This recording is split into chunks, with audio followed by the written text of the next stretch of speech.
A very warm welcome to you all. I'm so glad you could join me today. We're going to dive into a deeply thought-provoking passage from the Quran, from Surah Al-Hajj, and it gets right to the heart of a huge idea.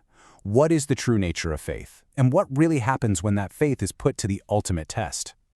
So this whole passage really kicks off with one big question. What does it actually mean to have faith on an edge? Have you ever felt that way? Think about it. What if belief wasn't this solid, unshakable rock, but more like you were walking a tightrope? That's the core idea we're going to unpack together. All right, so let's get right into it. Our first section focuses on this very idea, really painting a picture of who the text calls the wavering believer. So the text introduces us to this really specific kind of person, someone who worships Allah on an edge. You could call them the fair weather believer. When life is good, when the blessings are just rolling in, they're happy, their faith feels strong. But what happens the moment a real trial hits? Well, the second hardship arrives. They do a complete 180, turning right back towards disbelief. And the text here is, wow, it's incredibly direct. It says that this person has lost everything, not just the hereafter, but this world too. And we're not talking about some small, hidden loss here.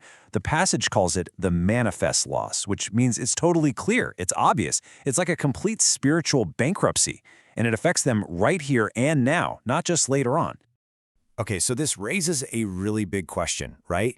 If a person turns away from God when things get hard, where do they turn instead?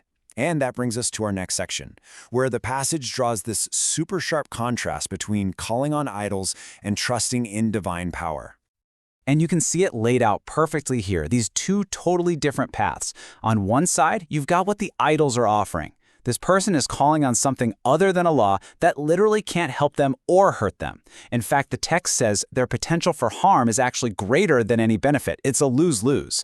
But then, on the other side, look at the divine promise for those who stick it out. Gardens with flowing rivers. It's a choice between something that's totally futile and something that is absolutely certain. And then the verse just drops this incredibly powerful judgment. How wretched is the patron and how wretched is the associate.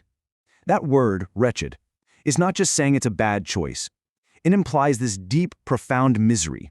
It's a definitive statement on just how terrible it is to rely on something so utterly powerless. So that leads us right into our next big theme here. See, this passage isn't just pointing out a problem. It's laying out a super clear promise and a really stark warning. It's showing the two completely different places these choices will take you. This table here really breaks it down for us. Look at the believers, their faith, their good deeds. They're real, they have substance, and the outcome? Paradise. Now look at the disbelievers. Their works are compared to a mirage. You think you see water in the desert, but when you get there, it's nothing. It just vanishes. And that path only leads to divine judgment. They are just two fundamentally different realities.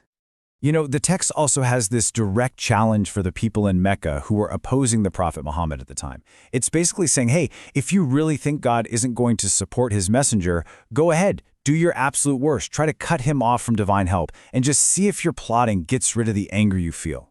What a powerful message of confidence. It's a huge reassurance to believers that human schemes are powerless against the divine will. All right, so we've seen the two paths, but now the text takes a really intense turn. To make this manifest loss crystal clear, it shifts from logical arguments to these really vivid, graphic descriptions of the consequences. In the imagery here, it's incredibly powerful, and it's meant to be a warning you just can't ignore. So it starts with this, just a terrifying image. Garments of fire? I mean, just think about that for a second. Instead of clothes, the very thing covering you is made of fire. It's a punishment you can't escape, you can't just take it off. It literally becomes a part of you. And from there, it gets even more visceral. Boiling water is poured over their heads, and the text explains that this melts everything, not just their skin on the outside, but what is inside of them too. It's just a picture of total, all-consuming pain. And as if that weren't enough, the verses also mention iron maces. Now, these aren't just there to cause more pain. They're there to crush any hope of finding a moment's rest. They're tools designed to make sure the punishment is absolutely relentless. And this might be the most harrowing detail of all. The torment is inescapable. The text says that anytime they even try to get away from the anguish, they're just thrown right back in. So the very hope of escape becomes another form of torture. There is no way out. And then this whole description ends with this cold, direct command that just sums it all up. Taste the burning torment. It's a final, devastating statement on the reality of that path. Okay, so after going through all of that, these powerful ideas, this really intense imagery, what's the big takeaway here? To really get it, we need to zoom out a bit and look at the context, the core message it was delivering at the time. So let's break down why this is so important. You have to remember, these verses came down in Mecca, when the early Muslims were facing just incredible persecution. So this passage was doing a few things at once. It exposed the hypocrites, the people whose faith was conditional. It reassured the true believers that, hey, divine victory is coming no matter what it looks like right now. It was making a powerful case against polytheism. And maybe most importantly, it was a call to be steadfast, to hold on even when things get really, really tough. And that leaves us with one last, really important question to think about. After all of this, the fair-weather believer, the powerless idols, the stark warnings, what is this passage really telling us about the link between hardship and conviction? It seems to be saying that difficulty, it isn't an obstacle to your faith. In fact, it's the very crucible of your faith, the fire that reveals what your belief is truly made of.